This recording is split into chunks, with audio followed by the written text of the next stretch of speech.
श्री रामचंद्र बालकांड का 242वां श्लोक। राजते राज समाज मह कौशल राज किशोर, सुंदर श्यामल गौरतना विश्व विलोचन चोर। सुंदर श्यामले और गोरे शरीर वाले तथा विश्व भर के नेत्रों को चुराने वाले कौशलाधीश के कुमार राज समाज में इस प्रकार सुशोभित हो रहे हैं। सहज मनोहर मूर्ति दो, कोटि काम उपमा लघुरोवु, सोवु सरज चंदनी दंदक मुखनी के, नीरज नयन भावने जी के। दोनों मूर्तियां स्वभाव से ही बिना किसी बनाव श्रृंगार के मन को हरने वाली हैं।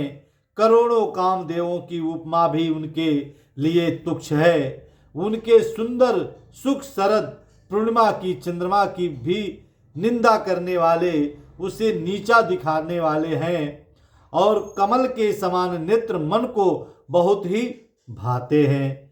चितवनि चारु मार मनुहरनी, भावती हृदय जाति नहीं बरनी, कल कपोल श्रुति कुंडल लोला, चिबुक अधर सुंदर मृदु बोला। सुंदर चितवन और सारे संसार के मन को हरने वाले कामदेव के भी मन को हरने वाली है।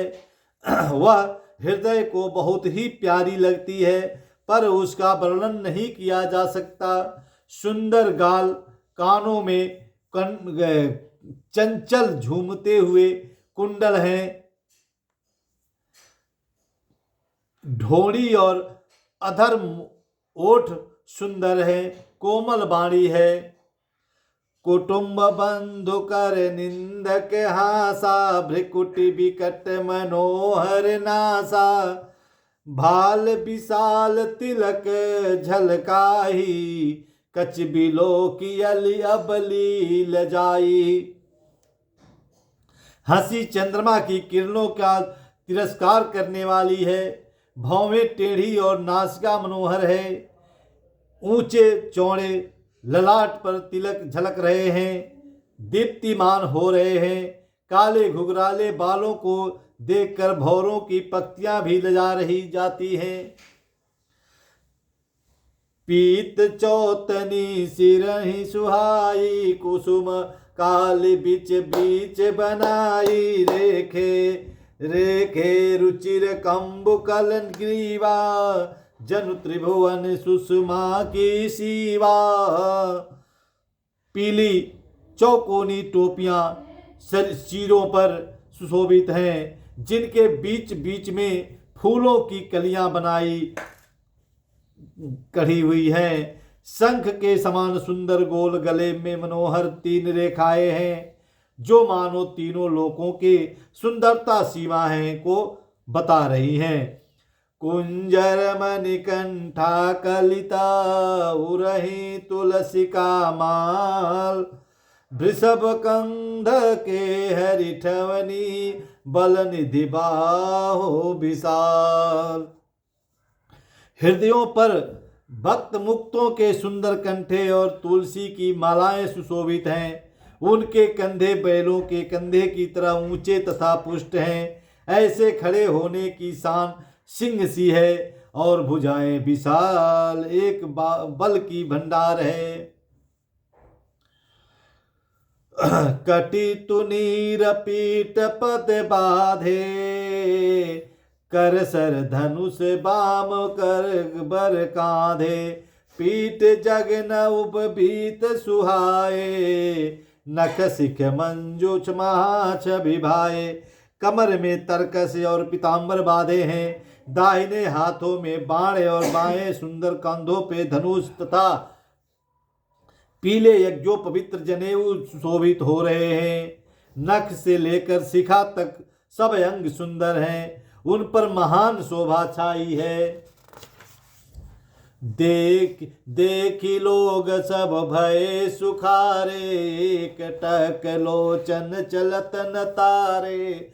हर से जन को देखी दो भाई, सुनि पद कमल रहे तब जाई। उन्हें देखकर सब लोग सुखी हुए। नेत्र एकटक विशेष शून्य है, और तारे पुतलियां भी नहीं चलते। जनक जी दोनों भाइयों को देखकर हर्षित हुए।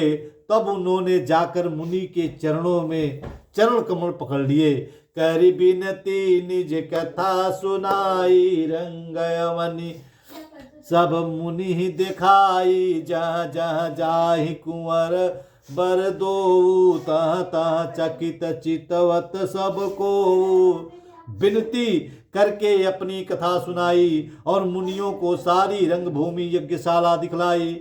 मुनि के साथ दोनों श्रेष्ठ राजकुमार जहाँ तहाँ जाते हैं, वहाँ वहाँ सब कोई आश्चर्यचकित होकर देखने लगते हैं। निज निज रूप राम ही सब देखा, कौन जात कछु मरम बिसेखा।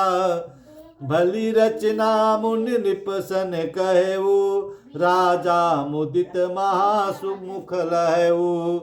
सबने राम जी को अपनी अपनी ओर ही मुख किए हुए देखा, परंतु इसका कुछ भी विशेष रहस्य कोई जान नहीं सका।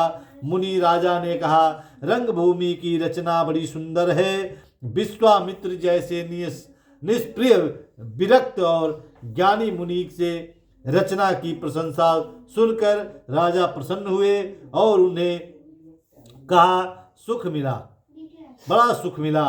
सब मंचन ते मंचु एका, सुंदर विशद विशाल। मुनि समेत दो बंधु तहाँ, बैठा रे महिपाल। सब मंचों से एक मंच अधिक सुंदर है, उज्जवल और विशाल था। स्वयं राजा ने मुनि सहित दोनों भाइयों को उस पर बिठाया। प्रभु देखी सब नृपहि हारे, धनुरा के सहिल उदय भय तारे। असी प्रतीत सबके मन माही, राम चाप तो रब सक नाही।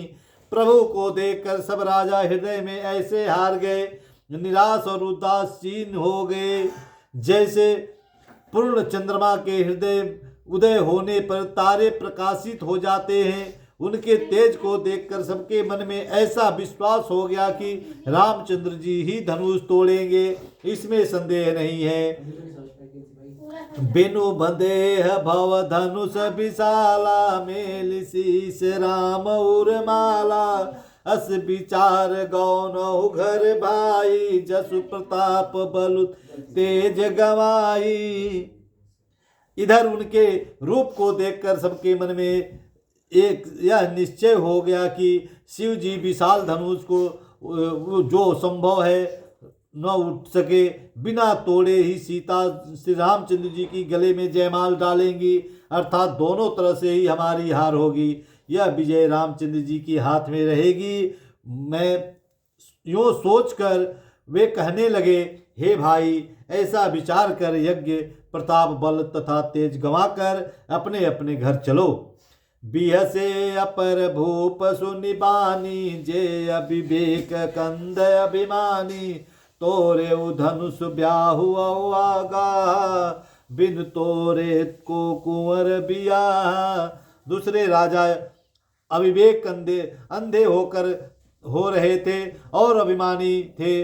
वह बात सुनकर बहुत हंसे। उन्होंने कहा, धनुष तोड़ने में भी होना कठिन है, अर्थात सहजशील हम जानकी जी को हाथ से जाने नहीं देंगे। फिर बिना तोड़े तो राजकुमार को ब्याह ही कौन करेगा।